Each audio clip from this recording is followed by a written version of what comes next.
Well, greetings, salutations, and good morning, sports fans. It is The Drive. Good to be in on a Throwdown Thursday right here inside the Findlay Hyundai Studios. Hello, Cedar City and surrounding, Southern Utah, St. George and surrounding, Devin, Dixon, Paulie, Ratliff, T.A. Tara Atkin in for The Drive. And we are loaded today. Going to give you a lot of content on a game day. Bring them on out, them Utah Tech Trailblazers at home tonight. Huge win against UVU. We're going to break it down from every angle. Coach John Judkins is going to be by the program. Second hour, about 8:15. And we've got tickets to give away to help you hashtag pack the Burns. We got ticket after ticket after ticket we are going to give away. We went and got more tickets. We got to have that place loud and packed. And if you want to win tickets, keep your ears on. We're going to give away at least, 4 or 5 pair this morning, sprinkled in throughout the show. I'm fired up for that game tonight. Right. Yeah, a lot of the our station cohorts, our sister stations, giving away tickets today. It's going to be a full barn over there at the Burns, I hope. And we got a wide variety of show topics today. Yeah. From the Olympics to the Super Bowl parade to everything in between. We are absolutely loaded on a Throwdown edition of the show. Let's get right into it with the best thing.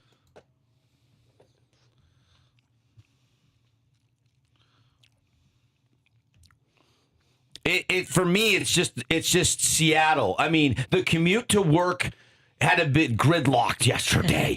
You did not want to be trying to get to your office during the Super Bowl parade with 1 million people packed from the Space Needle all the way down to the field and the stadium there in Seattle. Pioneer Square was hopping. Pike's Place was jumping. They were throwing fish. They are Super Bowl champs. And unbelievable. John Snyder was having some fun. One of the big storylines is, can they keep Exec K9? of the year, John Schneider. The exec of the year having some fun talking about K9 and negotiations right after the game, trying to negotiate during the parade. I think K9 wants to stay a Seahawk based on this little joke John Snyder had for everybody. So here we go. We had a lot of angels this year. Angels. Oh, the wrong one. I lost my It's all right, play father it. the day after the Houston game this year. And we had angels all year. Ernest lost his father. Jake Bobo lost his father. Drew Locke lost his father. Charles Cross lost his father. TB lost his brother. It's real. Angels, faith, watching over us. I know my father has been watching over us the whole time. We only lost one game since my father passed. With those angels, we know that Paul Allen has watched over us. To Paul Allen and Jody, Paul would be so proud of you the way you've led this organization and allowed us to be where we are. To Jody Allen, let's go! Yeah. That was the other clip we were going to get to. Sorry. That's okay. That one was I believe Powerful. I believe that in life, in sports, you have guardian angels. Yes. One of my favorite songs of all time is called "Guardian Angel" by Red Jumpsuit Apparatus. Yep. It's a slower song until the end, and then they jam a little bit.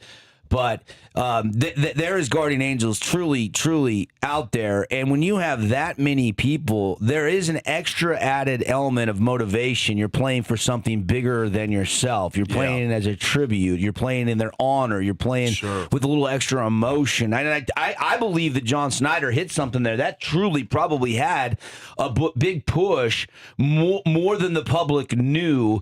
Throughout the course of the season, nobody had Seattle winning the Super Bowl before the season started. They were 60-1 long shots. Yes. Nobody. Tragedy does play in big time in sports when something happens and guys can rally around something. So all those players losing their, parents, brothers, I think that does, have something to do. It kind of reminds me of when the Vegas shootings before the night season, and they go all the way to the Cup. That tragedy kind of inspired 100%. Yes, Hurricane Katrina and the Saints, the Red Sox, and the Boston Marathon bombing. Like, there's been a lot of teams where tragedy. I know this is within the team, not a citywide tragedy, but to lose, parents, brothers, all that stuff, and have guardian angels like he's talking about. I think that is a real thing in sports. For sure. It definitely adds an element of motivation, if nothing else, and you're playing for something bigger than yourself.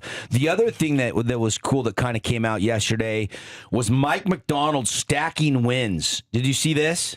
Mike Macdonald is a savage. Like, he's literally got a pole in his office where he is stacking the helmets of the teams that he beats throughout the year. I got to get one of those in the man cave. I got to get one of these. Get up this thing. I love this. All right, I got. He built the team how he wanted. The team rewarded him. He created a culture. John Schneider tooled the staff out. And every win throughout the year, he would put their helmet on. Yeah. I need one of these. You need one of these for the Super Bowl run. I mean, it's only going to cost you like $400 for every full-size helmet and that little spear, whatever that is, that goes all the way up. I don't care. I need one of these. You need one of these. This is a team victory. It's our second Super Bowl ever. Mike Macdonald brought us a Super Bowl in his second year as the head coach. Yeah. And he's literally stacking wins in his office. Like, does any other coach do that? I mean, I don't think if you're a fan of another team that you can't not like this. I had a Rams fan send me this yesterday and go, this guy's a savage. I love this. Like, Rams fans hate Seahawks fans, and yet they're like, that's pretty cool. Yeah. Like, they're not crying. We got a good one from your boy McDonald. Mike Macdonald is the man. This was him on not winning Coach of the Year, which we know it went to Mike Verbal, as we all know in this studio. Womp, womp, womp. But he did. He made a comment about how he might not care that much about that trophy. Would have been recognized as NFL Coach of the Year, but instead, Steve Rabel. But instead, he will gladly take Super Bowl champion. Ladies and gentlemen, the head coach of your Seattle Seahawks, Mike Macdonald. I think Steve Rabel is awesome.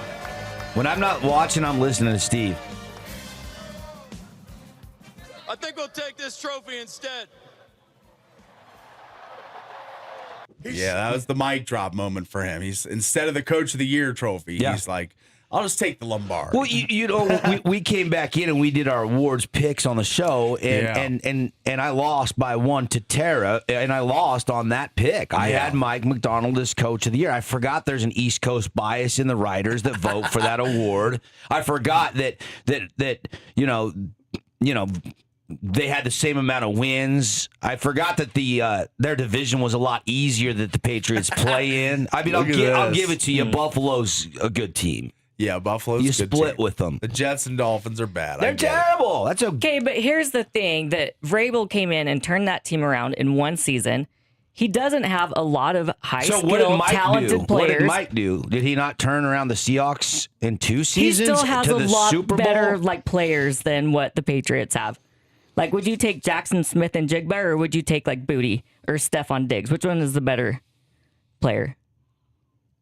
JSN, You're not trapping me into this conversation because I'm about to go. So what Vrabel has and what he worked with, and to turn that team around and make it what it is.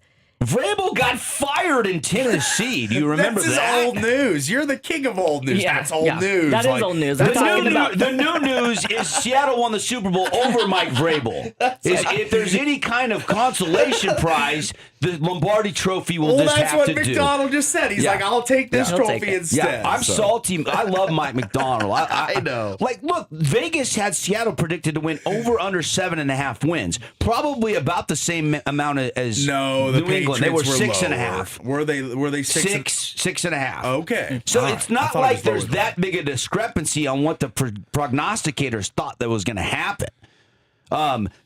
Look, New England went 8 straight drives without getting 10 yards. They didn't score on their first 9 possessions. Mike McDonald's defense shut Vrabel down. Out-coached him, outplayed him, outfoxed him. Every single angle. Yeah, well, the only way the Hawks could score was like field goals too. So. No, didn't you see A.J. Barner? A.J. Barner scored a touchdown. Second half, I thought we were talking about the first half. Mike McDonald's defense, didn't you see Witherspoon with the hit and then Nwosu running down the field saying, we love our coach of the year more than your coach of the year. The Seahawks kicker should have gotten the MVP. That's all I'm saying. You know that's never going to happen. Look at all the in bitterness 18. coming out. We're days removed. You got to be happy for my guy. I am happy for him. Look, I'm not sitting here. I'm not sitting here saying, "Hey, we won by 16 points." Yeah. I'm just sitting here saying, like, we won the Super Bowl, and Mike McDonald should have been coach of the year. That's all. That's right. That's all. All right. Like, love Mike McDonald. I have nothing against Mike Vrabel. Very deserving candidate. Very deserving. Liam Cohen did a great job too. They both did a great job. It's just when you look at the facts and the guy that did the best job, the best culture, won it all. That is Mike McDonald. And look, there's other ways and other criteria. I understand that. You're not wrong. Yeah. There's other great coaches that had great turnaround stories. I look at what Liam Cohen did with Trevor Lawrence. And That's how who I voted for. I lost. You guys lost that one, at least too. you guys had one too. I don't even know where Cohen finished ahead of Mike McDonald in the voting, though. Oh, he did. He was second. Okay. Oh, wow. That's another reason I'm frustrated. It's like Mike didn't even take second. Yeah. And I don't he just know. won the Super Bowl.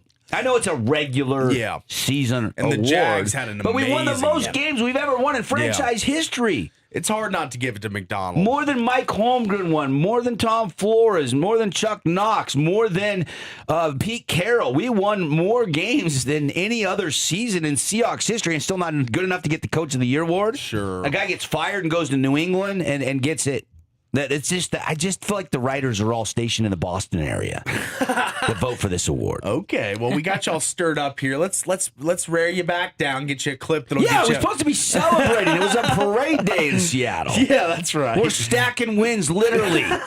That's right. Tara kind of angled in with the Vrabel stuff. That's my fault. No, he did. I let her get to me. I let her get to me.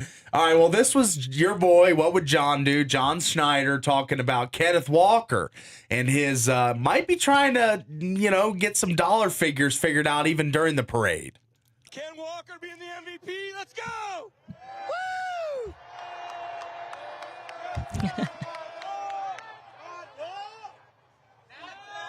He tried negotiating with me 5 minutes ago. It was really weird. Ken Walker being the MVP. He made a joke. Yeah, he You made did. a joke. Yeah.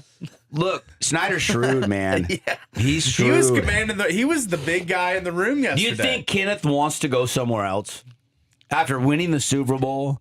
No, but does he want to get paid? Yeah, Absolutely, wants to get 100%. paid. And now, his market value's probably never been higher after that playoff run. 100%. I mean, there's 4 or 5 teams that would love Canine on their team. Washington would love him. I know a lot Washington, of teams. Kansas City. Yeah. There's a lot of teams that really need. RB1. Yeah, and Canine is actually a better receiver than you would think. Yeah, they don't throw it to him a lot, but he is really good in open space. He had one egregious drop in the Super Bowl. It was a little behind him like this, and he like, Canine, catch that. But other than that, he's been pretty solid receiving out of the backfield, even though the receiving stats are not that big. It's not what Kubiak was using a lot. He was going down the field to the NFL receiving leader, Jackson Smith-Njigba. They were taking deep shots to Rashid Shaheed. They were going, underneath first downs to Cooper Kupp. They really like the tight ends. Yeah. Arroyo, Barner. We got a young group of tight ends. I mean, Barner's just in his second year. Yeah, Arroyo's he's a a good player. rookie. Yeah. And we let go of some pretty good tight ends. Fant, Disley, guys that are playing elsewhere and productive still just because we're investing in the young guys. But that is the mantra of John Snyder. And if you didn't know about John Snyder and what he's built, you've seen the graphics, you've seen what the Seahawks marched through, you saw all the hits in the last 3 draft classes that he's hit on. They're all starters. Yeah. I mean, especially his first and second round picks, they're all starters. Charles Cross, Devin Witherspoon, Nick Manowari, Byron Murphy III. In the last 3 draft classes, he just hit home run after home run. Gray Zabel. Yeah. They just keep hitting and hitting and hitting. So, Look, it's fun, but if you ask me the best thing I saw, and I know the Super Bowl was Sunday, we're 3 days removed, but they were partying in Seattle. I wish we could play the Ernest Jones clip. We just didn't have time to edit it. I've got him before the show. I've got one with him on with Kay Adams. Well, first of all, if you watched it on TV, they had to blur out his shirt. All of the Seahawks were wearing Sam Darnold shirts. I don't know who got these shirts made, but Ernest and a lot of guys were wearing them. And it's Sam basically flipping the bird in a Seattle Seahawks uniform. And they asked Sam if it was okay if they made these shirts, and Sam laughed and said, "Do whatever you want."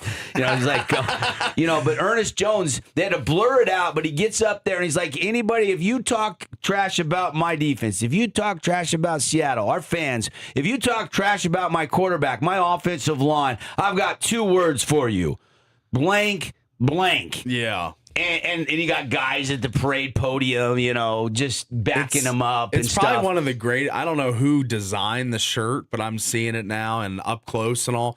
It's probably one of the best. I'm getting you one. Yeah, I'm getting you and TA one. I'll wear that. I'm getting you. I'll wear that one. Now we're gonna have to blur out the live stream on YouTube on the show. That's right. We'll have to come in coordinated one day. We'll all be blurred out. Find where I buy those. All right, we're I'm buying looking for it right now. We are buying those during the show today. I can tell you where right now. Sam is the king of Seattle, flipping the bird. Ernest Jones and somebody on the defense got together and made these shirts up for the parade. Looks like they're $17 you can get. Oh, that's a bargain. Yeah. A lot of proprietors. Leave that page up. I'll give you my credit card. We're buying those.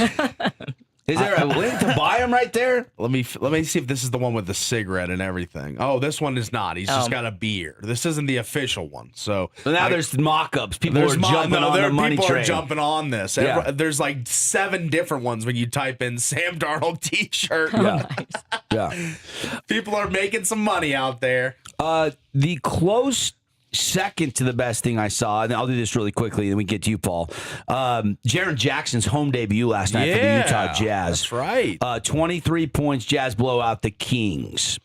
That's and right. the Jazz have been under the spotlight a little bit because a lot of people are saying, that Orlando game that they had Orlando come from way back and win, they didn't play their starters in crunch time. A lot of people are looking at that load management going, are they tanking? What are they doing? But the Jazz just boat raced the Kings last night. And the Kings are really bad. They're clearly tanking. That's right. And I don't know how you avoid this. I mean, we were told that the Jazz were not going to tank, and then you go down to Orlando, you have a huge lead, and you're resting starters in the fourth quarter, and the subs blow the game.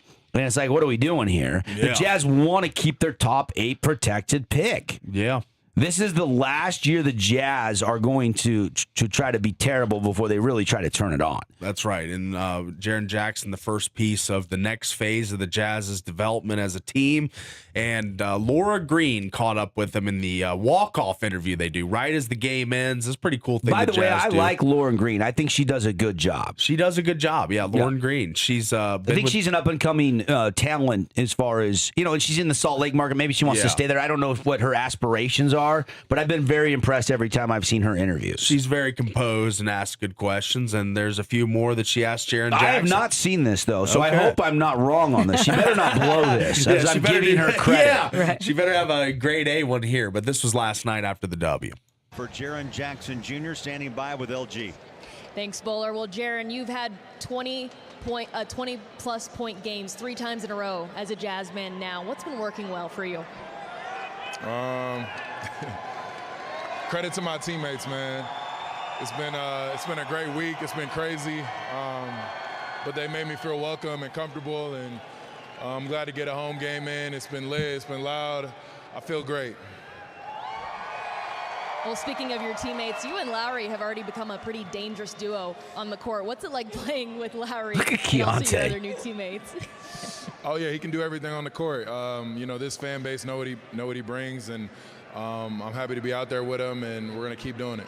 And yeah, your first time playing at Delta Center. Could you feel the love of Jazz Nation tonight? Yeah, of course.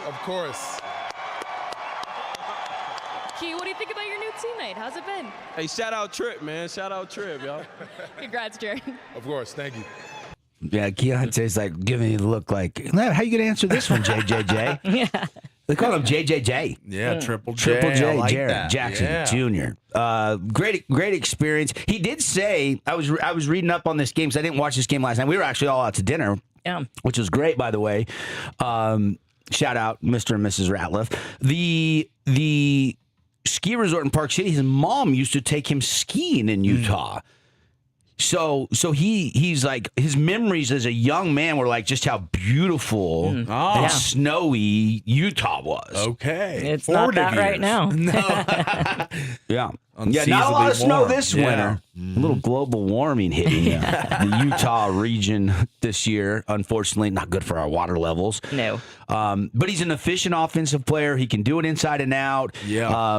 He knows how to use the three-point line. He's always had a good shot selection from the three-point line. And he had 23. Markkanen and Sensabaugh 19 each. Ace Bailey had 13 last night. Jazz just absolutely dominated. They've won 2 in a row now. They've been starting Jaren Jackson Jr., Lauri Markkanen. That combo is great. Keontae's and Walker were not in the lineup Wednesday night, but the Jazz shot 55% from the field, including 50% from the three-point line, and they held the Kings to under 37% shooting in the game as they go on and cruise to the victory. And what is today? Today is the 12th, correct? February the 12th. February the 12th. As of February the 12th, the Jazz are a win away from passing their Vegas win total of 18.5. Yeah, and they've already passed their win total from last year, which was all year. They actually won 17 games. They already passed that. Yeah. And we're not even to the All-Star break. That's right. So they're going to smash that total. And the Kings are 12-44. I don't know that we can go ecstatic about this win. The Kings are clearly gunning for A.J. DeBonza as well. There's a lot of teams gunning to be at the top of the lottery this year. Jaren Jackson said this kind of felt like my first game. Yeah. If it's a new first, you're in a new stadium in a different jersey. A lot of firsts there in that first home game. And the Jazz Nation showed JJ some love last night. Anything else to add? Best thing from the last 24 hours in the sports world? Don't go with the Norwegian skier. Not the Norwegian skier, which I wasn't up to the speed with until you brought it up this morning. But I'm going to go with a Utah State Aggie alum here. I always love watching this guy play at Utah State. Sam Merrill was a guy that was a great Aggie, played really well at the spectrum, could knock down threes, and boy, was he doing that last night. 32 points for him. That's a career high. He shot 9 of 10 from three-point range. That's 90% for any of the math wizards out there. And 11 of 12 from the field, powering the Cavs to their 5th straight win. I love what I saw from Sam Merrill. He has maybe not the greatest athlete, but, man, he really is the pump fake. I'm watching some of the highlights. I obviously didn't watch this whole game live, but just seeing him play last night, getting open everywhere, shooting 3 after 3 after 3, and just lighting it up. So good for the former Aggie, and I always have been a fan of Sam Merrill, so he's the best thing I saw from last night. I'm not done talking Jazz basketball. They have been getting some scrutiny. The stories have been written about them specifically and tanking. And we got to talk about that throughout the show. John Judkins later on the show. Lots of chances. You know what? In fact, if our early hour one listeners, you want to go to the Burns Arena tonight, hashtag pack the Burns. Yes. We've got tickets in studio, a bunch of tickets we're going to be giving away. We want you to be loud, be in the crowd tonight. It's the old Hammer rivalry. Biggest Utah week Valley. of the D1 era for Utah Tech. 7 o'clock tip-off tonight. We got a chance for you to win some tickets right now. Just hit us up on the hotline, 435-990-9950. That's 435-990-9950. We'll take our winner of the break and be right back on The Drive.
Yeah, another like a little Tom Petty.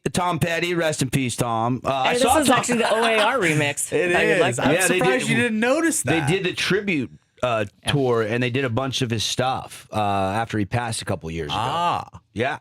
Good stuff. They sound good, huh? Yeah, they do sound good. They're going to be featured on Guess the Song next week. The best underrated band of all time, OAR. Nobody, like half the people don't even know who that is. That's it's crazy. Right. But you want to educate them. Well, when anybody says, "Hey, who's your favorite band?" I'm like OAR, and they have like this huge following. They do back They east. do well big. on all their concerts. Yeah. Like they don't have any mainstream songs on the radio. They have one Turn the Car Around that made it to the top of the charts, and that's it. Yeah. Like they're not, which is crazy to me. They're just an old college rock band from Rockville, Maryland, and they just rock. They're a 7-piece band, so they got all the keys and the trumpets and the horn section. And I love a 7-piece band. I know you do. Trust me. And Mark Roberge is awesome, dude. They call him, he's a friend of your boys on the Junkies. I know. They actually had a collaboration show at the 930 Club in D.C. with Mark Roberge and all those boys. So, yeah.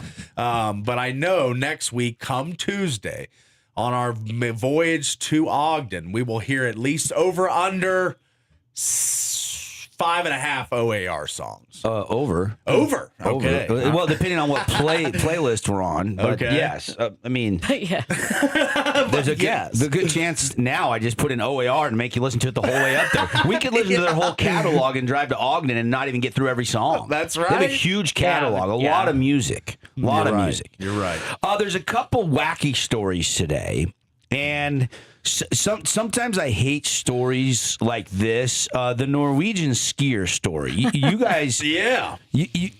I mean, I'm glad we have a female angle today, Tara. I'm really interested to see your angle on this because there's this Norwegian skier. He wins a medal. He uses his mic time after he wins, and I gotta believe, like, in Norway, like, winning a medal in skiing Yes. as a biathlete, that's a big deal, right? Yes. Like, in Norway, I gotta believe that's a polarizing. You are a big celebrity if you win a medal in the Olympics. I would think so. Like Norway, I can't name a Norwegian basketball player right now in the NBA. I can't name a Norwegian football player in the NFL. I don't think so. I think Victor Hovland might have some Norwegian in him on the Okay. PGA Tour, if I'm not Yeah. mistaken. Good player. But that's the only guy I can even think of, and I could be wrong on that, Paulie, as All I'm right. trying to search my mind right now and think of best Norwegian athletes. So I think that when you have time in front of a microphone after you win a gold medal, all of the Nordic people are watching this, and you are a polarizing, very popular figure. Probably going to do some commercials. Probably going to get some endorsements. You're probably going to be pretty popular in your home country. He uses his mic time to profess his love for a girl he had met 6 months before, and he cheated on. Yes. And he's telling her how much he loves her, love of his life, and he's so sorry. He's telling the world that he's a scumbag, and he cheated on her. I'm so confused by this guy's idiocy, and I feel so bad for this girlfriend who went. Yeah. At least he didn't name her by name, but you Yes. know somebody's going to go track this dig it girl up. down. They're going to track her down, and they're going to drag her into this whole thing, and they're going to try to get interviews with her. And there's people that are going to be wanting to know if she's going to take him back or if she told him to go pound sand, and and there's people out there taking sides on this thing. Yeah. This guy made a fool of himself, used his Olympic medal time to profess his love. So some people are like, I hope it works out. I hope she takes him back. Give him a second chance. And other people are like, this guy's an absolute dirtbag idiot. He's slumming around. And no, you've only known him for 6 months. How could you possibly... and this is supposed to be your run in the Olympics and your time to shine. And so part of me is torn with the story. Yes. But I can't stop thinking about how idiotic this guy looks right He knows now. he is. The name of this Norwegian biathlete is Sturla Holm Legreed, and he did apologize and admitted he regrets confessing to cheating on his ex-girlfriend after winning not a gold, not a bronze. silver, but a bronze. So Oh, boy. I deeply regret sharing this personal story on what was a day of celebration for the Norwegian biathlon. This was a Legreed said in a mistake. statement issued by the Norwegian team Wednesday. This was a mistake. That's your personal life. Yeah. You don't drag that into the ceremony. Yeah. And this poor girl. She broke up with him when he told her, and at least he told her. Like, at least he was honest. And I mean, great public apology. Put it on your social media. Put a video out on your own. You can ask news outlets to pick it up. You can try to win her back through the media. But this is embarrassing for the girlfriend, the ex-girlfriend. Yeah, this isn't one where you can go outside of her house with a guitar and strum some tunes and try and get her back. Well, I think this might be it for him. Yeah, I mean, I don't think she takes him back. I wouldn't. Tara, would you take him back if your significant other cheated on you and then professed your love to the world after winning a medal? Would you, in some way, shape, or form, go, you know what? That was bravery, and I want to give him a second chance. No. No. I wouldn't. Yeah. Especially after only like 6 months. 6 However months? long. Yeah. 6 months? How can you trust the guy? Exactly. Your relationship's Yeah. already rocky from the start. Yeah, and not off to a good start for Look, sure. and people work it out. People make mistakes. Human error. It happens all the time. Sure. And people do forgive and I'm a and big move second on. chance guy. You but are. You are a big second chance guy. I feel like America is a big second chance society in the grand scheme of things. Yes. But I'm with Tara on this one. This guy just looks ridiculous. Now, he's going to have a bunch of Norwegian hotties sliding into his DMs. Yeah, he will. Maybe just to say they tried to hook up with him. He's a bronze medalist. He's a now. bronze medalist. Yeah, I don't know. I only date gold medalists. I only date gold medalists. Anyway, this story is making the rounds. You may or may not heard of it. The other story out there that is, and I hate stories like this. The first story was a lot more entertaining than this one. This one is kind of gut-wrenching, an agonizing story. And this has ties to St. George. BYU wide receiver Parker Kingston went to Roy High School. I remember watching him in high school. The only BYU player to run, throw, and catch a touchdown in the same game in the history of BYU football. Yeah. And he has been arrested. He's being held out at purgatory right now, and it's an alleged first-degree rape charge that has been dropped on him. And the timing of this is going back to February of 2025. So this is a year-old investigation, a year-long investigation. To make matters worse for Parker Kingston, he just got engaged in front of the BYU crowd at the Marriott Center the other night. Yeah. It's not good. So he is being held in purgatory without bail. For the alleged sexual assault on a 20-year-old woman in St. George from last February. Yeah, Ben Criddle, who does a great job up there in Provo covering the Cougars, he wrote, in his opinion, the length of the investigation IMO, in my opinion, reflects the reality that the cases of this nature often take time to develop. Investigators typically wait for lab results, analyze digital communications and location data, and conduct multiple interviews before prosecutors determine whether there is sufficient evidence to establish probable cause and seek an arrest warrant. In this case, authorities ultimately moved forward with an arrest warrant, signaling that prosecutors believed the evidentiary threshold has been met to file charges. Kingston is, like you said, being held without bail. Yeah, that is not good. Digital and forensic evidence. Yes. Okay. Like, this doesn't sound like consensual to me. If it is, then she's lying, and I have no proof of that. I don't know who she is. Yes. The timing of this is interesting. 3 days after he gets engaged publicly. Right. Draw your own conclusions there. Like, I don't have a dog in this fight. I just hate stories. This is a horrific story to report. It's a black eye for sure. This is It's not good. serious. Yeah, very serious. And it happened allegations. right in the heartbreaking, actually. right in the city limits of St. George. It happened a couple years ago. So, Yeah, BYU crazy. has said in a statement to media outlets that it became aware of the allegations just yesterday. Yeah. So they didn't know about it. They're saying, hey, we just found out about it. We became aware of it. The university released this statement. The university takes any allegation very seriously, and we will cooperate with law enforcement due to federal and university privacy laws and practices for students. The university will not be able to provide any additional comment. I mean, they're just saying, look, we just found out. We have no comment. Let it play out. We'll cooperate. What else are they supposed to do? Obviously, he's scheduled to That's the appear only in thing you court can do. Friday. So yeah, today. Or Tomorrow. tomorrow. So he is going to be held in court. He will go to the 5th District Court right here in St. George tomorrow. Rest assured, there's going to be a lot of media there. Yes, A lot of media there. there will be. Up north, there'll be outlets. There'll be people from down here, of course. Look, there's two sides to every story. Yeah. And these are just charges. I want to be clear. And I have I'm not taking any side on this. I will let the judicial system play itself out. Always sensitive to serious charges like this. Absolutely. This is gut-wrenching. If it's true for her family, if it's not true, this is gut-wrenching. And this is, detrimental to his career. And we've his seen eligibility at BYU is in doubt if this is true because of the honor code situation. Like, his name is now, whether it's true or false, his name is already drugged through the mud.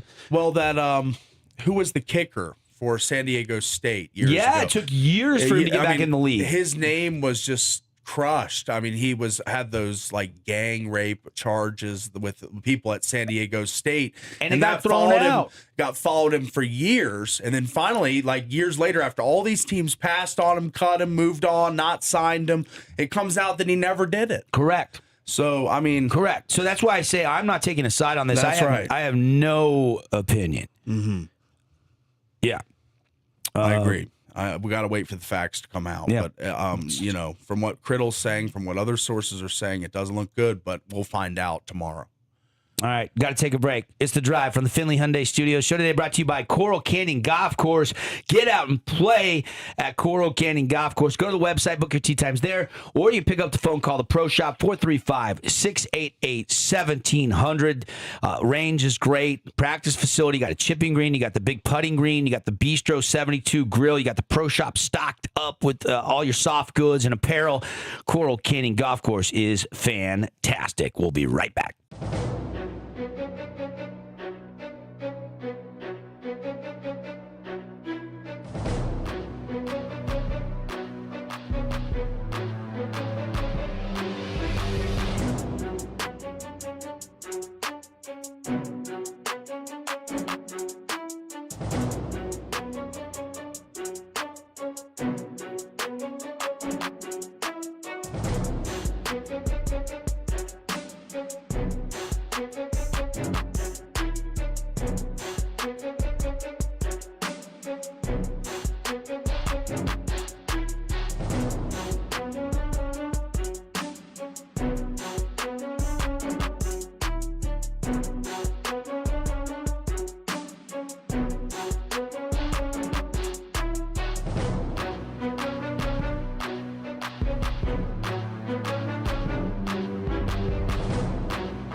Yeah, little Toby. Yeah. Toby Keith. Who's your daddy? Yeah, we are hanging out in the Finley Hyundai Studios. Hey, did you know you can get 0% on the Santa Fe and Tucson? 0%. Think about how much money you're going to save over, 36, 48, 60, 72 months. You're going to save a ton of interest right now. Car rates have been, especially used 4, 5, 6.5%, depending on your credit score. You can get 0% right now. So if you need a new ride, head over there, check it out off exit 13, the exit between Green Spring Golf Course and Coral Canyon Golf Course. That's the new exit. There's a Best Western, there's a Culver's, there's a Black Bear Diner, and there is the Sienna Auto Mall right there. Yeah. Sienna Hills Auto Mall, and you'll find Finley Hyundai. Hurry over this month. They're doing their anniversary. It's been 1 year of their new location, so they are celebrating big discounts. Military, first responders, you get an additional rebate.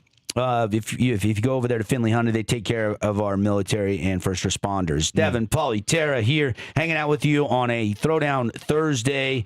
The best college basketball freshman of all time. We could be looking at that potentially in Provo right now with A.J. DeBonza. Okay. Yeah. I wanted to get into this because there are so many good freshman seasons. I'm going to give you some guys and give you some names, and you tell me if AJ's season right now leading the nation in scoring, just over 24 points a game. It's going up. It's going up. His scoring is going up. Scoring's going up. In rebounds. Conference play in a tough Big 12 where they've lost some games. That's right. Good defensive player. He's a plus defensive guy. He does a lot of things on the court. So here's some of the names of the freshman seasons in the last, we'll say 25 plus years. So number 5 on this list, Zion Williamson. You remember his freshman hype, the shoe that broke, the run, all the dunks. It was 22-9, kind of human highlight reel. Yes. He shifted TV ratings when he played. People tuned in to Duke in that 2018-2019 season. And when the shoe blew out, Nike's stock value reportedly dropped by more than $1 billion. So, really? Yeah, that's how much of an impact Zion Williamson had. So he was the number 5 freshman season of all time. I'm going to say and he's AJ better than Zion Williamson. Well, and you look at his NBA career, it hasn't been what we thought it would be in the association. And he just this year's better, a little bit better. Yeah, He's lost some weight. He has. He's playing decent, but I think that people thought this guy was the next big thing, and it never really panned out. Correct. All right, number 4 on this list, Cooper Flagg. Just last year, 18.9 points per game, 7.5 rebounds, 4.2 assists, 1.3 blocks, 1.4 steals. Really filled up the stat sheet. He also shot 37% from 3. They did not win the national championship, lost to, obviously, Duke in the Final Four. Houston in the Final Four. But still one of the greatest freshman seasons of all time, right? Yeah. Yeah, I'm good with that. AJ or Cooper Flagg? Freshman season, not pro prospect or any of that. Yeah. I would rather have AJ. Okay. Yeah, I'm fine with that. What would you say? It's close for me. It's close for me. I will agree with you. I will lean AJ slightly, though. It is Cooper's legit, man. Like when we saw him at the Olympic warm-ups playing against NBA players, and not even phased and scoring over guys that are already in the association, you had to have been impressed with his freshman year. Yes, I was impressed, but I have been more impressed by AJ. So first 2, I'm going with AJ over. I wish we had a full season and then had this conversation. I feel like this is a little premature because we don't even have a full season under our belt. We don't know what he did in the tournament. You're comparing guys that went to the tournament to the national championship in some cases. Yeah. I remember when Carmelo Anthony took Syracuse to the national championship his freshman year. And that'd be the first one on this list that I would take over DeBonza. I think that Carmelo for Syracuse was a stud. In the old Big East, where the Big East was the best basketball conference in the country, that's not East Coast bias. Whenever they had Marquette, Georgetown, St. John's, Villanova, Syracuse, Pitt, West Virginia, they just had so many teams. It was a stacked conference, UConn, and they ran through that conference, they ran through the tournament, and Carmelo was a freshman and was the reason they did it. So I would take him over AJ. Would you? Yes. Okay. You led Syracuse to the national championship. If AJ leads BYU to the national championship, then I would switch my pick. Okay. But when you win the Natty and you're a freshman and you average 22 and 10, and it's one of the greatest NCAA tournament freshman runs ever. He was lighting it up in the postseason. We haven't seen that opportunity yet for AJ. We haven't yet. So yes, I will take Carmelo over him right now. Okay. 100%. And again, these are ESPN's top 5 seasons by a freshman. So even to compare AJ DeBonza to these guys is rarefied air. Well, especially when you consider we know what they did at the next level. That's right. Next guy going to be a guy that's really good at the next level, but we're just doing college here, so keep that in mind. Kevin Durant, 06-07 for the Texas Longhorns, 25.8 points per game, 11.1 rebounds per game, and 1.9 blocks while connecting on 40% of his three-pointers and 81% of his free throws. He displayed one of the greatest offensive efforts as a freshman. Again, I would probably take Durant at his numbers. They never really made a deep run in the NCAAs, though. So this is one example where it's really a regular season comparison. Right. But I'd still take Durant, probably. Yeah, no, Durant, Texas, drafted by the Sonics. I remember that season while I was following that season. Because you were thinking Sonics number were one. in line to get the one. Yeah, and I was watching all the highlights, and the Slim Reaper was the National Player of the Year as a freshman, and one of the purest strokes, mid-range jump. I mean, he was tremendous. The length, the athleticism. Clearly, I'm taking Kevin Durant over AJ DeBonza so How many far. reps of 185 at the NBA Combine for Kevin Durant, a young Kevin Durant? Do you remember? Was it 7? 0. He couldn't do one? He couldn't do one. Oh. He was the weak little guy back then. Yeah. But he has become one of the greatest NBA players Yeah, he's of all not going to time. win any powerlifting contest. That's Tara right. could out bench press him. She could. 100%. Maybe. I don't know. All right, and then the number 1 freshman of all time season by ESPN is Mr. Anthony Davis.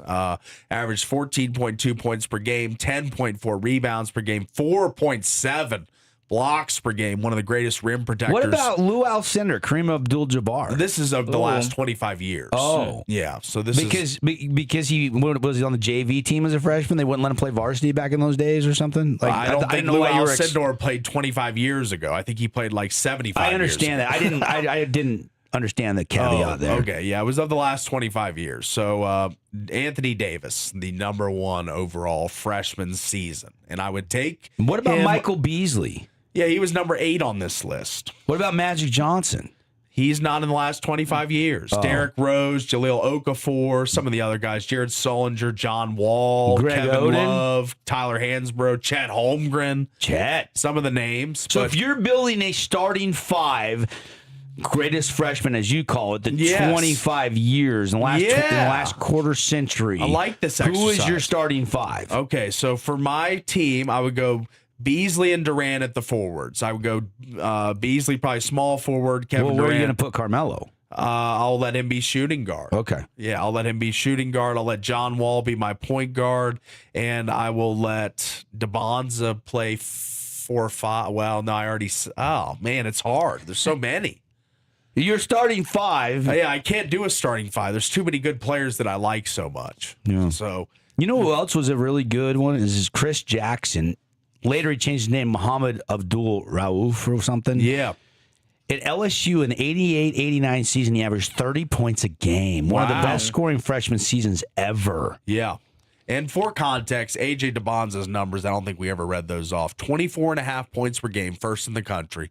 6.3 rebounds per game, 3.7 assists, shooting 54.9% overall from the field. So that is the season. I mean, that's only a 0.6 points off Kevin Durant's total as when in his Wooden Award winning If season. you throw the last 25 years off the table, I would Yeah. go Magic Johnson at the point guard. That's a big lineup with Yeah. Magic at the point. I would put DeBonza at the shooting guard. Okay. I would put Durant at small forward, Carmelo at power forward, and Anthony Davis at center. Davis. Yeah, That's a good would, lineup. That would Can't really argue with that. that would be an ideal starting 5. Okay. That would be that would win an All-Star game 190 to 170. That's right. Yeah, that's a lot of talent on the floor at one time. No love for your guy Chet, No, I love Chet. You know I love Chet. but he couldn't get in the lineup. He's Not quite that good, right? No. But he is number 15 on this list, freshman season of all time. Yeah. So No, he had a great freshman season at Yeah. Gonzaga. They did a great job getting him to come play for Mark Few, and he got rewarded with an NBA championship already, and he's a part of that big three with SGA and company out there in Oklahoma City. That's right. It's just painful.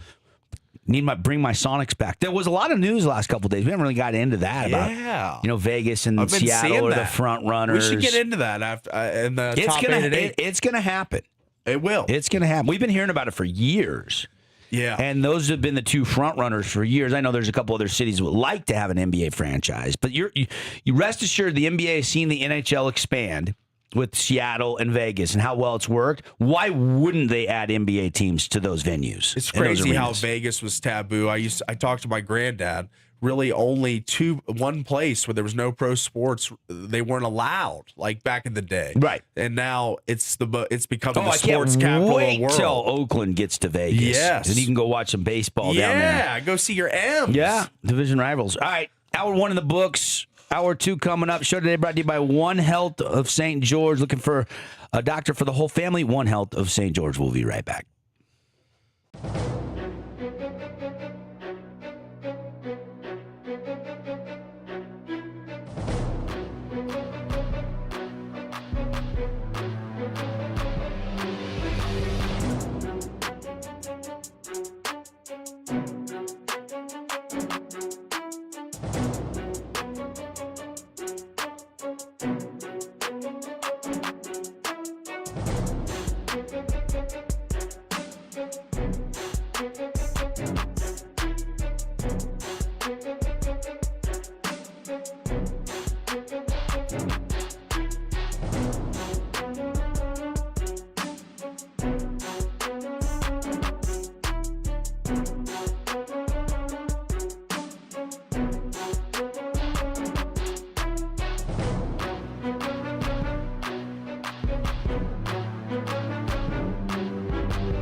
Hey, welcome to Hour 2, sports fans. Let's go Thursday. We're all fired up here. It's a game day, and we've got John Judkins joining us, and we've got more chances to win tickets. I forgot at the end of the break, I said I was going to give away Utah Tech tickets last segment. I forgot about it.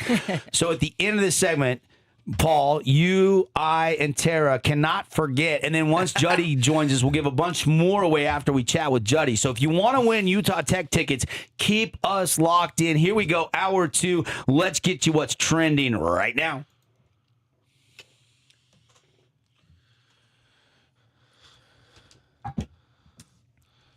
Yes, it's brought to you by Game Day Men's Health, and you could get over there and get your tea tested for free. They've got the revolutionary pea shot. That is 50% off this month. Go check it out, GameDayMen'sHealth.com/St. George. Drop on by off Four-Master Drive in the Coral Desert Medical Center and see how they can help you feel and look and perform your best right now. Game Day Men's Health. Jazz take down the Kings last night. Jazz were at home, cruising to a 121-93 victory over the Sacramento Kings. Paulie Jaren Jackson, 23 points in his home debut wearing a Jazz uni. Scored 20-plus in every game as a Jazz man so far. So he's showing his offensive prowess. I like that. And beating the Kings, no big task, but still, one win away. One win away from that total at 18.5. So they have already beat what the books expected of them pretty much, the Jazz. So they have really outperformed expectations. For people saying that this is the tank of last year, it's not, because you're playing some new guys and some different players, young guys. It's different. Paulie, they do not want to lose their top 8 protected pick. They're punting away fourth quarters. They're playing the bench. They're losing games intentionally. I know. No, they're developing talent. We're not tanking, I know, says Ainge. Everybody that's under 20 wins right now is fighting for a top 4 pick. Correct. Because they know this draft is one of the most loaded since the Durant-Beasley draft. It's been a long time. Yeah. Knights, Mammoth off for the Olympic break. But we do have some Olympic hockey today. Yes, finally. And we do have some Knights and Mammoth playing in the Olympics. That's right. Yes, we got a couple games going this morning. Switzerland has already defeated France 4-0. Canada will be playing during our show window at 8:40 a.m. this morning against the Czechs. And then Latvia will take on the U.S. at 1:10 p.m. today. It's Canada-U.S. for the gold, right? We could all hope so. Hope so, yeah. Yes, we can all hope so. I mean, I think we were all hoping for a repeat of the Four Nations, and we're just not going to get that because you can't fight.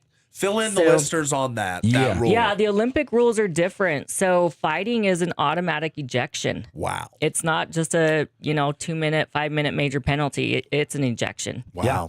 Yeah. So, I mean, and the NHL owners want that rule in place. Yes. They don't Right. want their guys getting hurt so they can't come back to their teams and perform at a high level and chase a Stanley Cup. I got to say, the Four Nations, like the puck drop when they Best all got the gloves all-star on. format ever. ever. It was Yes. In amazing. any sport, bar none. But this is for Olympics or for Olympic gold, so I understand that they're trying to keep the standards a little higher. So no fighting, which is fun, but we'll see if the games are as good as the billing is, because I haven't been so excited for the Olympics since 2014 back in Sochi, whenever the U.S. beat Russia in the prelims and that shootout with Oshie, and I just loved it. So I love Olympic hockey. Can't wait for 110 today. All right. Other news. Last night, Region 9 girls basketball, some of our teams were playing, and it did not go well for Region 9. I cannot sugarcoat this. Yeah. Skyview upended Crimson. They had to go all the way up to what is it? Smithfield, right? Skyview and Smithfield there in the outskirts of Logan, Utah, and they lost by 18. Josie Myers, who was our current Mountain Mike's Pizza Mountain Mover Award winner, was great in the loss, though, for Crimson. So congratulations on the awards. We're highlighting her. She was nominated by Coach Cassie Hall. She had 19 points in the loss. They kind of ran away in that second quarter. Now, Skyview will have to play another Region 9 team next. They will play the 3-seed Pineview. Okay. That'll be their next opponent Friday night. So now they got to get on the bus, and they got to drive down to Washington County to the pit. That'll be on Saturday, actually. The girls' games will be on Saturday. Cedar City was at home last night, lost to Park City 55-49 for Gabby Gomez and company. The season comes to an end. She had 18 points. She hit 3-pointers, but it was not enough as they kind of lose a heartbreaker there by 6. Both those teams, I think, had like almost identical records going in. That was one of the better first round matchups. And Cedar season comes to a close. Doggone it. Park City got them. And then the other game featuring a Region 9 team, Hurricane had to go up to Tooele, and Tooele laid it on Hurricane 53-36. But watch Hurricane over the next couple of years. Yeah. They've got some good juniors that'll be back, and then they've got an incoming freshman class that's really talented. There's going to be 2 or 3 freshmen that can probably step onto the varsity court this year and have a chance to help them out. Lainey Walker had 16 in the loss for 4 3-pointers. 4 threes. Yeah. Yes, 4 3-pointers in the loss. Callie Hughes is on that team. Ellie Jensen, Mickey Slack. But yeah, tough night for Region 9 girls basketball. All 3 exit. Doggone it. Boys back in action tomorrow. What did I say wrong, Tara? Nothing. Pauly just changed the softball. Oh, I was seeing if the hockey was on. It's not on yet. It starts at 8:40. Okay. Oh, I got you. I just saw some hand gestures and some signals, and College softball is back, and he just changed it on me. Yeah. She was devastated by It's that. the Clearwater Invitational. I don't know what you're doing. Give me the remote. Give me the remote. Hey, look at this. She's taking control. She's taking control. More headlines. Brigham Young University football player. We talked about this first hour. If you're just tuning in, this is this is a horrifying story. He's facing first-degree felony rape charge here in Washington County. Prosecutors, a year-long investigation, have made the arrest, saying that 21-year-old Parker Kingston, BYU wide receiver, was charged Tuesday following this investigation. Detectives have gathered digital and forensic evidence before submitting the case for review. Kingston is being held without bail and is going to appear here in St. George in 5th District Court tomorrow. And obviously, BYU put a statement out saying we just found out about this Wednesday. The privacy of the matter, we have no official comment, can't comment, nothing to comment. And obviously innocent until proven guilty, but a year-long investigation. This comes after 3 days after Parker Kingston just got engaged in front of the crowd at the Marriott Center. She was flashing a ring. They were together at a BYU basketball game. Yes. Earlier this Saw that week. Post. Yeah. It's not good. It's Not a bummer. good. Yep. The new Pac-12 football schedule has been released. I like that. Of course, Utah State will open league play with a road matchup with Boise State on October the 3rd. Team will play its first league home game the next week against Washington State. This will be USU's first season in the Pac-12. Excited for Pac-12? It's back, baby. It's not the same. Yeah, But they got it's a back. good schedule. They've saved the Pac-12. They have saved the Pac-12, and they got a nice little non-conference, too, do the Aggies. Idaho State to open at Washington, at Utah, and versus Troy, the non-conference for them. Then, like you said, they go to Boise, home to Washington State, at Texas State versus Colorado State versus Fresno, at San Diego State, at Oregon State versus Boise for the flex. You're play them twice. Yeah, I guess. Yeah. Your random headline of the day. Tell me if you're interested or not interested. Okay.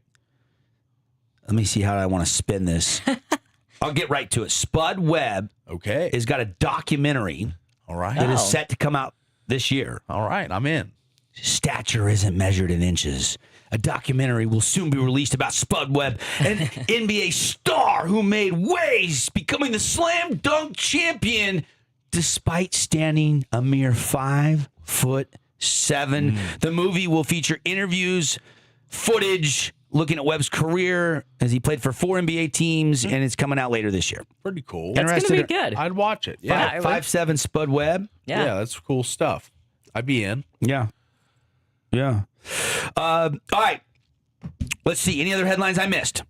I'm looking at some of the Super Bowl halftime show ratings. We heard the Patriots and the Seahawks averaged 124.9 viewers on NBC, Peacock, Telemundo, and other outlets.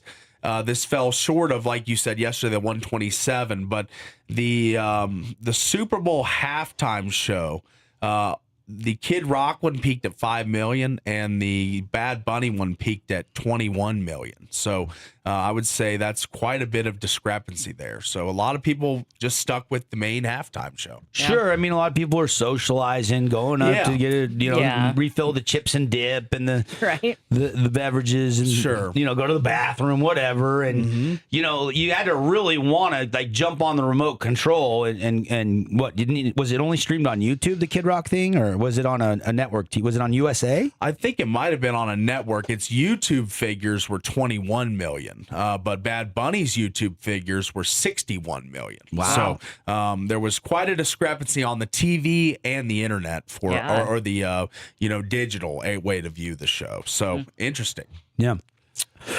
All right. That's your top headlines. We're going to take a break. We're going to clear some time. Coming up here in just a few minutes, John Judkins is going to be in the studio. And how about this?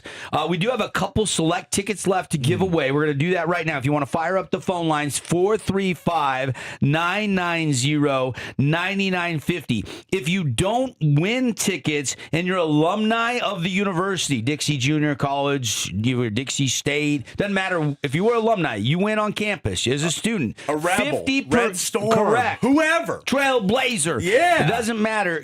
For alumni, tickets are 50% off tonight for the game. They really want to pack the Burns.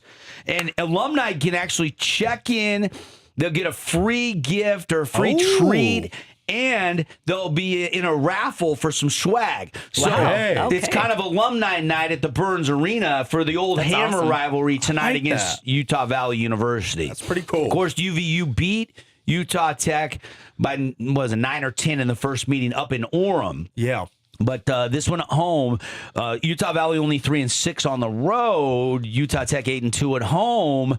They're 8-3. We're 7-4 in conference. Should be a good one tonight. We'll have it live on the Fan Sports Network. It'll be live on ESPN Plus. But we want you to hashtag pack the Burns. All right, Tara's hitting the phone lines. Take a winner. We got to get to a break. Coach Judkins will join us next on The Drive.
Hey, welcome back, everybody. It is The Drive, and we've got the man that is got a big basketball game tonight with his squad. That is legendary coach John Judkins, and the Utah Valley Wolverines come invade the Burns Arena in a whack hoop showdown tonight. Juddy, good morning. How are you doing? Morning. I'm doing great. How are you doing? You got to be game fired. day, baby. You got to be fired up. Hey, sorry Minnesota let Sam Darnold go, but thank you. Thank you to your Vikings for the Super Bowl championship. Welcome. I haven't seen you since the Super Bowl. Yeah, so. I would have rubbed that in. No, it's. What were they thinking? They're like, what are we thinking? Right. But, again, I don't know what they're thinking either because they're putting a lot of stock in JJ, and he's been hurt a lot. So hopefully we go get an older guy. Maybe we'll bring Kirk Cousins back. I saw he just got cut. So maybe we'll bring him back to see if he can kind of take in JJ or start for a minute till JJ's ready. Well, JJ got hurt a lot. You're right. Yeah. I think he's a good quarterback. I just don't. He just injury bugs, but also he's a running. He's Michigan's more a handoff, run the ball. I just didn't understand. I do know we try to get move up the draft to try to get some better players. May was one of them, and Bo Nix was another one. I think we could have got Bo Nix and we passed, but anyway, who knows? Yeah. That's not my sport. Even. It's fun. It's fun watching it. But you do. I mean, I just want to say thank you. You're welcome. Thank you for your team letting us have Sam for your contribution. I'll tell you what. Hey, team-friendly deal. Only $33 million a year for a quarterback that wins a Super Bowl. That's a bonus. Yeah. The whole story I like about Dev is this kid was terrible for the first 5 years. Because he went to the dreaded Jets. It's so true, and that's what people don't understand is when those first draft picks, even in the NBA, they go to a bad team. Yes. This year's different. I mean, they had Flagg go to Dallas. That's normally not the case, but man, the NFL is terrible. They go to the worst team in the league. They're gonna struggle. I'm just telling you. They're going to struggle. It's the same thing with Alex Smith when he went to the 49ers as the number one pick. Everybody thought how bad he was. It's like, dude, they went to a terrible team that couldn't block. And so I give him a lot of credit for staying with it and doing what he did and moving around and finally getting a good fit. And it worked out great for him. So that's a great story. Alumni night tonight. Yeah. We want to pack the Burns with alumni. Yeah, alumni. 50% off. That's great. And we always try to do an alumni thing. We'll do another one next year, more like in November. We try to bring, last year or 2 years ago, we brought the, had to be last year, we brought the 85 team back that won the JUCO tournament or the thing. So that was fun. This year is just more of a game kind of thing, but we're trying to put together some stuff of maybe even some golf. Nice. Try to bring the alumni back, play some golf in the morning of the game. Little known fact about Coach Judkins, he is sneaky on the greens. He can roll. Watch out. He can roll the rock. He'll come up to our group in the middle of a scramble, and he'll be like, let me putt one for you. Bam! He'll knock it in the hole. Right. That's our golf tournament. Paul, you better come once. Check it out. We'll see you. Spectate. Absolutely. Paulie can help the beer lady drive the car around the golf. If you need a volunteer, to bring out pizza or whatever, he'll do that. Okay, we need it. I had a great job from one of his long drives. I was just the guy that sat on one hole and watched if anyone got a hole in one. That was his job. That was my job. There you go. We trust him with a lot. That's a that's a lot. big insurance policy on the line. Very trustworthy. Terrible golfer. There you go. Okay, good to see that. Can help out. Can do a lot of things. Trust him with a lot of things. To be Just on my not golf golf. team would be miserable for 18 holes. He doesn't have enough golf balls. You don't have enough golf balls in the foursomes bag to get There's him through probably 18 not enough holes. golf There you balls go. at Costco for him. There you go. Buy him. That might be a little too far. Yeah, when you go check in, he goes and buys range balls, but he takes those with him. Right, yeah. He's that Bucket of guy. range He balls. fills the bucket and Yeah. puts it in his There you cart. go. Hey, Paul, you gonna go look for that? He's like, no, I got a lot more. All right. I thought we were talking Utah. I love it, buddy. I love it. There you go. All right, let's get into it. You're right. Enough bagging on Paulie today. We'll get him a lesson. There's hope. Let's start with Chance Trujillo. Newcomer of the week, player of the week in the WAC. Big week last week for Chance. Yeah, he's been playing well. We've been bringing him off the bench lately. I don't know if you noticed that. He brings us a good spark off the bench. He hasn't been shooting it the three ball or the perimeter as well as he has early in the year. He did shoot it really good against Abilene Christian the first time we played him, and then again, that night he had a big night. Arlington, yeah. He had a big night, hit the game winner. The funny thing of the game winner, that the play before that, he had another look just like that, and he missed it. So it was nice to see him not even hesitate and go right into that. But, Chance is a winner. Wherever he goes, he wins. But the thing I love about him is he comes every day to practice ready to get better, even when he's banged up, even when he's sick. He's always willing to come and give it all he has, and I love that about him. There's some kids out there nowadays that, hey, I got a runny nose, I'm not practicing. I don't want to say the Peterson guy from Kansas. I didn't want to say I'm not him. going to drop names, but it rhymes with Peterson. I just don't understand. I got the flu. Okay, if you have the flu, wait, what are you on the bench? Yeah. I mean, if you're at the game, play. And getting everybody else sick. Maybe you only play a little bit. They don't make them like they used to. They don't. But I always tell our guys, hey, come to practice and tell us, hey, I'm not feeling well, and that way I know they're probably not going to be 100%, but at least, again, everybody's different. I like to run. I like to sweat. I like to get it out of my system. I go and lay in bed. I just don't think that helps them. I think you need to rest, but I just don't know if that's the way to go. So anyway, I'm not saying, but Chance is always that guy that just will fight. Sometimes we have to say, hey, you got to sit this when your ankle or your legs are killing you. I want you to sit out. As you're saying, you got to sweat it out. I'm envisioning your mom saying, John, you have a runny nose? Go do 2 laps around the block. We did that. We were into that. My mom was into Vicks. She always put Vicks on her chest. That was big. Okay. That was our big treatment, how we did it, and lots of fluids. You should have bought Vicks stock years ago. There you go. No, he's a fun one. He's a fun one to coach. He's had some adversity this year. The ejection for the push off, they deemed a punch.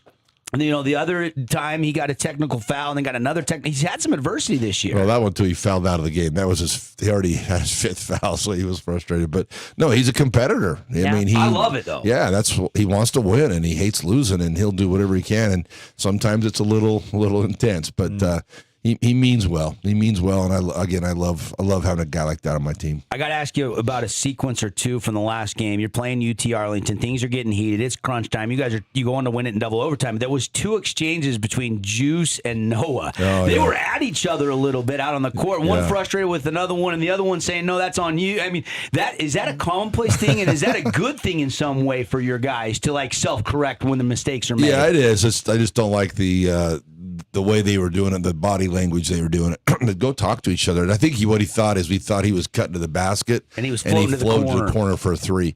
And so it's just it's just like a quarterback and a receiver. Can you imagine audible Darnold yelling at somebody? So it's, again, just wait till he gets back in the huddle, or wait till you get down the court and say, hey, sorry, I thought you were cutting the hoop or whatever. But I like that they see the mistake, they try to fix it with each other. That's what they have to do.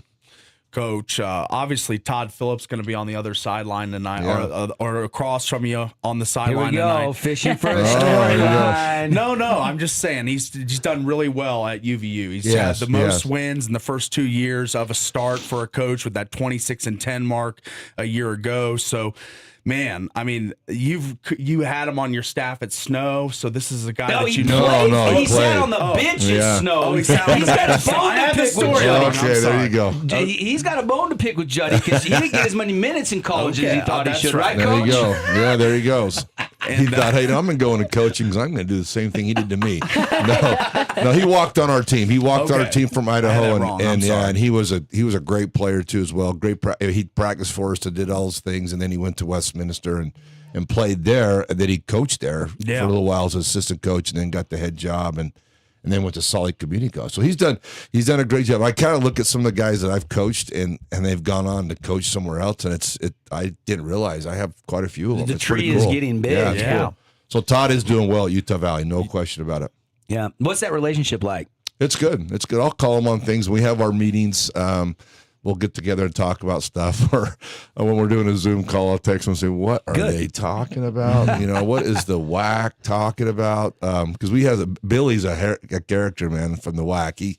He bring out some crazy stuff. But I'll miss Todd at the Big Sky, too. He's a guy that, that we do a lot with. We talk about, hey, how did this game go? And we have a lot of connections with our coaches in our league. We get along with them pretty well. There's not too many that we don't. One thing that he's done well at, they're 12-0 at home this year. Yeah, they played really well. But Coach, they're 3-6 on the road and a loss already in Cedar City this year. Does that give you any kind of optimism for tonight? Yeah, we talk about that. I mean, you see that you guys bring it up a lot. They're 23-0 at home the last year and a half or whatever it is. They play well there. We played them pretty good at first. I mean, we were down 1 at half. Yeah, and then went back and forth. Then we had a couple things happen with they called a flagrant one, and they got 6 points in a possession, and it kind of changed it. But you know what? They do a lot of stuff that we do. They run a lot of the same stuff. They have a lot of the same kind of kids. I don't think they're as good talent-wise as they were last year, but I'll tell you what, I think they play better together. They're a solid team all around. So we have to be ready. And then we got Ethan, who transferred there from last year, so it's a big game for him. And sometimes when you have those, it's either good or bad. Hopefully tonight Ethan plays a lot better than he did last time, and he has been. But again, it's a fun ride. We're going to definitely miss it next year, not having them. We've been talking about maybe trying to play them again, just a preseason game or something like that. Oh, that'd be awesome. But again, they're money wise and Ken Palm and all that, they're way up there. Well, then why won't they pay their exit fees to the WAC? That's a good question. We're trying to get them to pay us give us some buy game money. I mean, they're the top 80 in the Ken Palm. Yeah, that's where most teams are bringing teams in and giving them some money to play them. So we're trying to work that out. But you're right. Everybody keeps asking me that. And I go, I know that's how. Not in your. It's not my thing. But again, I don't know all the situation. And knowing them, they'll probably pay it right before the tournament and get in. That's 84 in the Ken Palm. That's what I've been telling Paul and Tara. 84, yeah. I'm 85% sure that their attorney's saying, don't worry, we've got this. Yeah. We're not going to not let your student athletes have to sit out of the conference tournament. Everybody's like, wow, UVU's not in the conference tournament. That's not set in stone yet. No, that's just as of right now. No, they'll be there. And again, I'm just glad I'm not up there. I can imagine their coaches and their players hearing all that stuff. We're hearing it down here. Can you imagine didn't it there? know about it until it broke through the media. Yeah. So it's not his fault. It's not the players' fault. It's the administration got to decide what they're doing. But it should be a fun game. Let's get back to the game. Yeah. And Todd Phillips. There you go. Who's going to guard Hendricks? Who's going to guard Leonhardt? I'll tell you, the one that hurt us last time was Lenhart. I mean, he had 26 on us. Really good point guard, tall, big, tall guy. He sees over a lot of stuff. Great. He's a John Stockton. He's a pass first guy. Yeah. And he's leading the league in assists, and he's just a smart player and gets the team involved, and then he takes advantage of when guys gap him or get off him, he shoots it, and he shot the ball extremely well. He doesn't shoot a lot of threes, but when he does, he normally makes them. Kind of like Stockton. Everybody kept saying he's got to shoot more. He's got to shoot more because he can really shoot, and he killed us. Who was the other one that killed us off the bench? There's another guy that came off the bench. We did a really good job on Jackson on Holcomb. He got in foul trouble. He's a freshman. Yeah, no, sophomore. No, he's a sophomore. Sophomore. Yeah. So again, he didn't hurt us, but he's playing really, really well. He got in some foul trouble. And, the other kid was Davis. He hurt us. And he normally gets in foul trouble, and he didn't that game for some reason. He fouls a lot. But I was driving around during the UVU game. I was actually listening to Rod, and I could feel the frustration of Rod's voice with the whistles in that game. Yeah, there were some kind of crazy ones. But again, felt like everything was out of sync because it seemed very lopsided in that game, and it kind of got to us a little bit. Is that true or false? It's true. It's true. It's as I was telling this to our Jerry comes in and does our what is he called, official arbiter or whatever he's called. Anyway, he came in the game on our last Thursday game. I saw him. He sat right by me. Yeah, and I said, hey, the thing that's frustrating as a coach is you kind of get used to a ref. What style, how they call a lot of hand check. Do they let you play a little bit more? And you kind of want to get used to them, but everywhere you go, they're different. Different crews. Yeah, so you go on the road, and he's on the road in Texas, and he doesn't blow the whistle. And he comes here, and he's calling everything, And I don't know if you saw that bite with Illinois' coach, but it's so true. You kind of, if you haven't seen a guy for a couple of years, and all of a sudden he comes a new guy in and changes the whole game, or hey, this guy's going to let you play tonight, and then all of a sudden he starts calling ticky-tack stuff. Yeah. So they got to. I mean, we always say be consistent, be fair. I think they're doing the best they can. It's Absolutely. hard, I wasn't trying to get you on a tangent and get you fined for talking bad about the officials. No. I was just remembering the emotion of that game. Yeah. And No, it you're totally was right. interesting. Well, we had some dumb mistakes and we fouled some dumb, things. And but again, it's part of the game, and we got to play through it and be tougher. And that's what we always say: a tougher team's going to win the game. John Judkins in studio with us tonight. UVU 7:00 tip. Hashtag Pack the Burns. Do have a couple more tickets we'll give away at the end of this segment. Just keep listening. I do want to ask you a little bit about the situation at hand. How are you approaching? You're a one practice, one game at a time guy. That's how your philosophy's been forever. I mean, even in timeouts, let's win this 4-minute battle, and here's how we're going to do it. You broke it down to the simplistic moment by moment aspect of the game of basketball. But this week as a whole, how are you approaching that with your guys, knowing 8-3 UVU, 8-3 Cal Baptist at your place, and you're sitting there at 7-4? We're doing exactly what you said, the one game at a time. It might have been different. I wouldn't say different for us. We're always just the same thing. But our players, that might be a good question to ask them. But if it was reversed, where we played Cal Baptist first and Utah Valley last, I would worry a little bit. Guys are thinking about the Utah Valley game because of their friends and their rival and all that. But these guys have been really good. They've been really good of just focusing on what Utah Valley does and what we got to do to beat them. My staff does a great job. We prepare way early. The Thursday games, I look a lot better than the Saturday games, because, you have the Monday, Tuesday, Wednesday to prepare. And we've done that all week long, just working on that. And then when you play that one, you got to turn around and play on Saturday. You have one day and a day and a half to kind of prepare. So that's the hard part, Dev. But again, we do exactly what you say. And I know everybody says it. It's true. It's just one game. You can't worry about Saturday right now. We got to worry about the game right in front of us. And Jake uses the thing to our guys I loved. He uses the headlights of a car. When you're driving down the road, what do you see? You see what's in front of you. You don't see 5 miles ahead of you, and you don't see way over to your left or right. You just see what's in front of you. Yeah. And he used that as a thing for our guys, and I think that's right. We just got to focus on that, what's in front of you right now, and it might be 100 yards in front of you instead of 500 yards in front of you. Is it easier to prep knowing you played Cal Bap twice and you played UVU, and is there added motivation knowing that you haven't won those road games against these opponents? We're using that. Yeah, we use that for our advantage. Like, hey, we didn't, like I said, we played.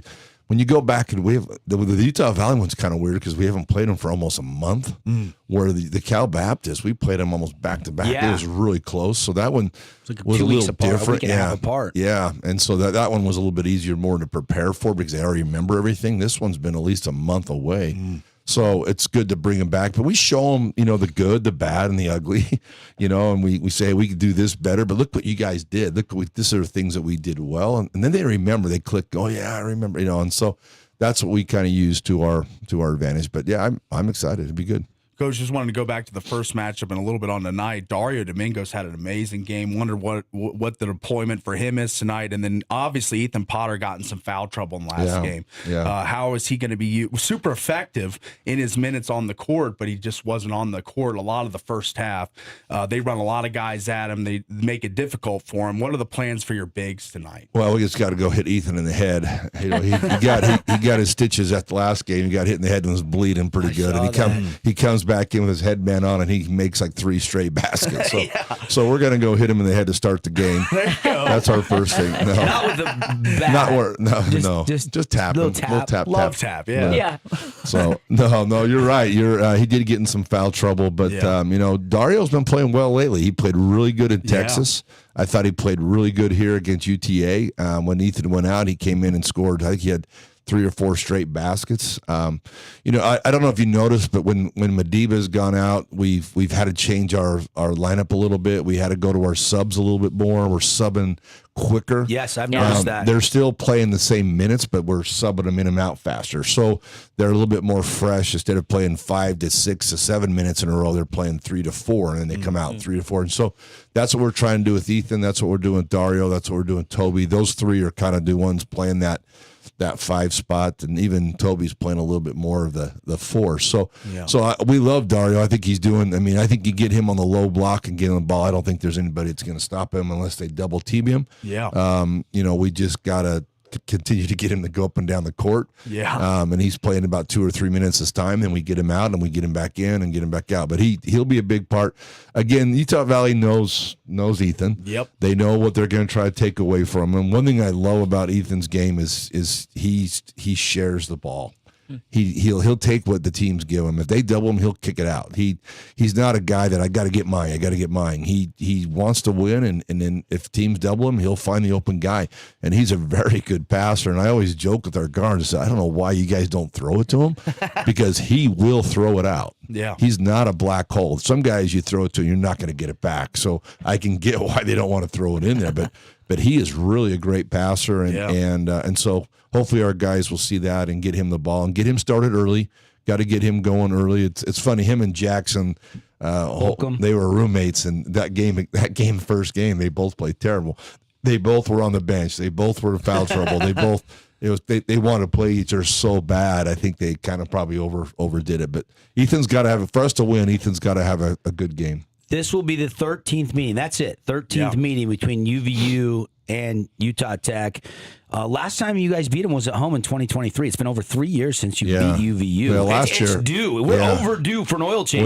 We are. Last year we thought we had them, went to overtime, and then the Tolson kid hit a bank shot at the end of the game to beat us. But and now he's at Texas Tech, right? No, he's at TCU. Or TCU. Yeah, that's right. TCU. So so we'll see how it goes. Again, I best hope storm courting in the country, right, Paulie? TCU the other night. Weak, real weak. They beat Iowa State. How about the Duke one too? I was so mad they couldn't even fill up the whole court with students. Up half the court, coach. The court rush. There was no one there. The students were all gone. And for some reason, Tolson should have had more of a fan club in the building. Surfing the crowd and everything. I love those, but last couple of games, you've seen them. They go out and they have to clear them off the floor because they're still 1.5 seconds or whatever. It's kind of crazy. What is your stance on storming the court? I think it's cool. I think they should continue to do it. The only thing I think they got to do better is the security around the players, the bench areas. So have guys right there at the bench areas with ropes or whatever you have to do, and then. Man, that happens. You close off that bench area, and there you go. Let's hope that we get to a point where we're storming the court. Storming the court. That's right. No, I think it's cool. I think it's we got to be smart with it. We win in overtime tonight. Let's storm the court, everybody. That's right. Come on, Southern Utah. Let's go.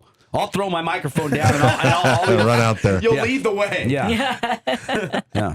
John Judkins, everybody, in the house. What are some of the keys you're going to be stressing with your guys tonight, right there before you guys get on the court and tip this thing off? Well, the two things that I think they're really good at is one is rebounding. They crash. They send 4 guys to the glass where a lot of teams don't. A lot of teams will send 3, maybe even 2. They send 4 guys, and they're really, really good at it. That's one. Transition offense, they're really good. They get a steal, they get a missed shot. They fly at you. So when you shoot a 3, they fly by, and they leak out, and they push it up. Their bigs run really well.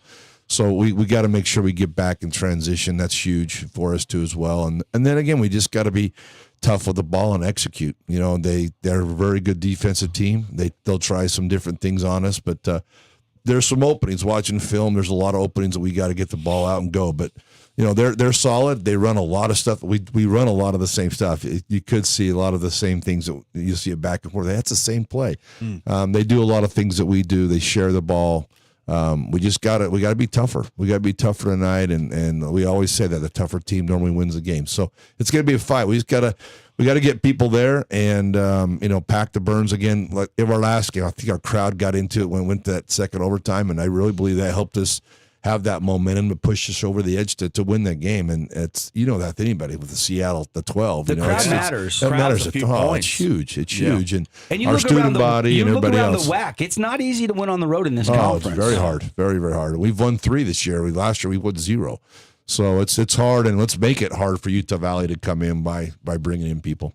John Judkins, everybody. Juddy, enjoy your game day preparations. Right. We'll let you get back to work, and we will see you down at the Burns Arena, and let's pack the Burns tonight. Sounds great. Yeah. Thanks for having me on, guys. All right, let's give away some tickets. Who's got us? Who wants to go? Who wants to watch the in-state Hammer rivalry tonight, 7 o'clock, and be part of a ruckus crowd? Hit us up right now. I got 3 pair right now, so hit us up. Paulie, just 1, 2, 3? Yeah, 1, 2, 3. 1, 2, 3. Hit us up right now. Let's get some happy winners. 435-990-9950. 435-990-9950. We'll give our winners out in the break. John Judkins, go to work. We'll see you tonight at the Burns Arena. We'll be right back on the Fan Sports Network. All right. Well, that guy already called right.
Hey, welcome back, everybody. It is The Drive. We are live. Oh, my goodness. We are hanging out, having a good time here, and we are going to be at the game tonight. Appreciate John Judkins coming in. We gave away a bunch of tickets. I guess we gave away a 3-pack. I don't know. I'm staring at an odd ticket now here in the studio. Dustin got 3 because he was caller number 3, so I thought he Hey, you're producing. You can give away the tickets. And he's a P1. He's a P1. Okay, we take care of our P1s. That's right. He's a P1. That's right. That's right. Look, I was joking a little. Staring at an odd number of tickets. No. That's a funny way to come back in. Well, I was like, why is there only one? Staring I at didn't an know. odd number of tickets. Well, we were talking with Juddy all the way up to the start of this break. I know. Love John Judkins. Yeah, he's great. Let's pack the Burns tonight. Yes. By the way, I was sarcastically joking about the exit fee. It's not a laughing matter, but I was having some fun. I didn't want to ask Juddy the question. True. They'll figure that out. Sounds like Juddy feels the same way, that somehow they'll be eligible for the conference tournament. That's my gut feeling on the matter. We've been loaded today. Yeah, good show. We got hockey now on in the studio. Yes. We got the Canada and the Czechs going at it. We went from softball to hockey. Here we go. Yeah, this Crosby Canadian team shot right on the net. Sid the Kid. Not a kid anymore, but he's still Sid the Kid, right? Yeah, he's old. Oh, my goodness. We've got A couple minutes to get you ready for the day in sports. Have you guys been watching the Olympics, or now that the hockey's on, are you guys more percolated and more excited? No, it's just going to be hockey. Yeah. See, because my wife told me the other night, she's like, why have we not been watching more Olympics? I'm like, well, I was gone for a little bit and it just got started. And so every night we've been going to it's almost like the NFL Red Zone channel. What is it, the Gold Zone? Yeah. Where they jump around and stuff. Okay. It's great. You just put that on and you leave it. It's great background. And I love the Winter Olympics. I love the snowboarding and the skiing. I've never rode in a luge or a bobsled, but even that stuff to me is very entertaining. Even the curling, when they mic the players up the other day, I was listening to it. It brings another element to the Olympics, which is just fantastic. It does. I'm gonna have to change my angle. I like the curling. There we go. It's hard because we're into February right now, and we're all big college hoops fans. And we've got big storylines like we just talked about with Utah Tech. By the way, SUU is in action tonight at home as well. Yeah. So T-Birds, and they're trying to move up and get a better seed coming up for the conference tournament as well. So there's just a lot going on, with BYU and DeBonza. We spent some time talking about the freshman and comparing him to the greatest freshman seasons of all time. Anthony Davis, Michael Beasley, Kevin Durant, Carmelo Anthony. He's in rarefied air at this point. Yeah. Yep. All right, preview the day in sports. Paulie, what are you excited about today? All right, the U.S. taking on Latvia today, or is it Latvia? Is it Latvia or Latvia? Or Latvia or Latvia? I'm not sure. I say Latvia. Latvia. Latvia. All right. I think it is Latvia. All right, so we are taking on Latvia this afternoon at 1 p.m. or 1:10 p.m. on USA Network or Peacock. That's probably what I'll be dialed in with for the midday. For tonight, not a kind of a weak slate in college hoops. It might just be more of an Olympics day for me today, to be totally honest with you. Hey, Jazz play tonight. You're Back right. to back. They won last night. Yeah. They need a tank tonight. That's right. Yeah, They gotta give it Did I back. say that out loud? You did. You got to give that. You got to give one back. Obviously, I think I am going to make my way over to the Burns tonight with my parents. They wanted to catch a game at Utah Tech, so we're going to help pack. Well, the we got Burns. one extra ticket for you. Thanks to Dustin. Okay, my bad. Jeez. There you go, Paul. Give it to That's me for your on air. mom. Your dad's got to buy one, I guess. Okay, I got the Dixie Direct, 2 free. Oh, There you go. That's right. See, Use you're my set. head here. You're set. Yeah. I was joking. We'll get you a second ticket. All right, buddy. Come on. Thank you. Okay. Look, lot of things happening in sports. I think Today has been a weird news cycle day. The Kingston thing is disturbing to me. It is. The Parker Kingston allegations. The Norwegian skier thing is laughable, and he is an idiot. And what is he doing? He had to come out and publicly apologize. I mean, poor taste and timing, to say the least. Shot. Well, yeah, with multiple people. Yeah. Yeah. Idiot. It's true. Idiot. It's true. Idiot. Casting a wide net, Well, as they say. if you haven't Yeah. seen that, you can go look that up. I don't even know where to go with that story. It was a good one. Also, we've got what do we have in college hoops tonight other than the Nothing. WAC? The WAC. There was actually quite a few games last night. That's right. Miami of Ohio is playing tonight. And the reason I mention them is I believe, yes, they are 24-0 still. Undefeated, one of the only undefeated Cracked teams. the top 25 finally They a week did. ago or so. The Red Hawks, Yeah. number 23, first in the MAC, where Todd Simons is at Yes. Bowling Green. Yes. So we got some connection there. Also, there's a late night one on FS1. How about UNLV and Boise State basketball? Oh, okay. They were an okay team a year ago. Boise might be an okay Mountain West after dark game. Is that tonight? That's tonight. Didn't UNLV just play 2 nights ago against San Jose? It looks like 1 day off in between conference games, huh? Interesting. Interesting. SU, I want to circle in on them. We haven't talked about them because we had Juddy on the show, but for our listeners up on 93.1 in Cedar City, their men's basketball team looking to avenge a 3-point loss. T-Birds lost by 3 in Riverside. They've got Cal Baptist at home tonight. So, obviously traveling up, the Lancers will play in Cedar tonight, and then they'll come down and play at the Burns Arena in St. George on Saturday night. So I'll be very interested to see how that one plays out. They've got 4 conference wins. Yeah. And they're sitting down there at 5th in the conference standings right now, 4-7 in WAC play. SU can actually do Utah Tech a favor. If Utah Tech beats UVU tonight and then Cal Baptist loses, we've got a 3-way tie for first place at the end of the night tonight if SUU and Utah Tech both win at home. That's not crazy to think that could happen. Right. Oh. Now, Cal Bap does have those two bigs, that 6'11", that 7'1" kid. They got some the bigs. But I've been impressed with the way Jaden Farrow has been playing. But Dominic Daniels is electric for the Lancers. He's a guy in the WAC that kind of like Grant or Tyan Foster. He could go to a lot of places if he hit the portal. I think he'd be a desirable, one of the top scorers. It was down to Utah Tech and SUU, and he ended up choosing SUU from what I understand back in the offseason. That's another story for another day. But Dominic Daniels versus Elijah Duvall is an interesting matchup within the matchup for the T-Birds and the Lancers in that game tonight. But Farrow is climbing the ranks in the single-season record books. He went in free throw percentage and blocks. He shoots the three really well. Duvall has a bunch of assists and is a guy that can pick your pocket. He's got a lot of steals this season. So a game just up in Cedar City that's going to be big tonight. So we will be inside the broadcast updating you on the Lancers and the T-Birds inside Utah Tech and UVU tonight. Let's pack the Burns Arena. We do have one more pair of tickets, I believe, to give away for. We got a 3-pack. Yeah, got a 3-pack to give away. To tonight, and we'll do that here in just a second. You guys just do it yourself. That's right. I can produce again, right? Yeah, exactly. You seem excited about that. No, I'm not. Yeah. What else today in sports? What time does the USA hockey team play? 1:10. 1:10 local time? Yep.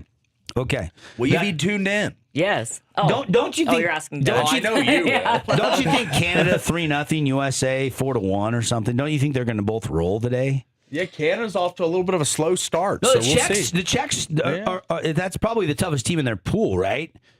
Yeah. That's probably. the thing is some of these teams are sneaky, so they shouldn't just come in confident and blow it. Like they've got to still you're playing for your country. That adds a different dynamic. It's a whole new element. Yeah. Yeah, for sure. Love it.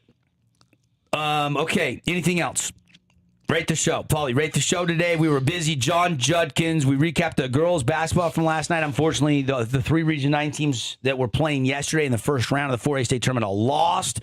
I'm watching Thomas Hurdle. Vegas Golden Knight on the TV He's on the right chat. now. Nice. We're going to have to keep an eye on this Parker Kingston story. Yeah. That is a horrific story to say the least. And Should know by we'll have to Friday. see if the Norwegian Nordic skier actually can get forgiven by the ex, or if his proclaimed love after he won a bronze medal goes upon deaf ears. Yeah. That'll be noteworthy news coming your way soon on the Fan Sports Good Network. show, though. It was a great interview with Coach Judkins. I thought the content was strong today.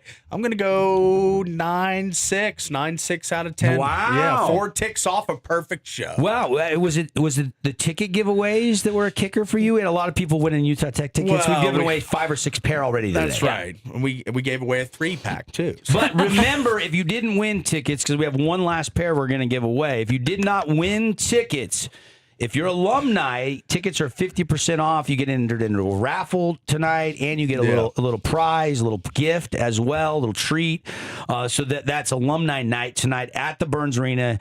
Utah Valley on the bus coming down from Orem to take on the Trailblazers. The show flew by. I wish we had more time. I feel like I'm just getting warmed up today. Thank you for watching on YouTube, listening on the Fan Sports Network website or our app. Thanks, Paulie. Thanks, Tara. Always fun. We'll do it again tomorrow on The Drive.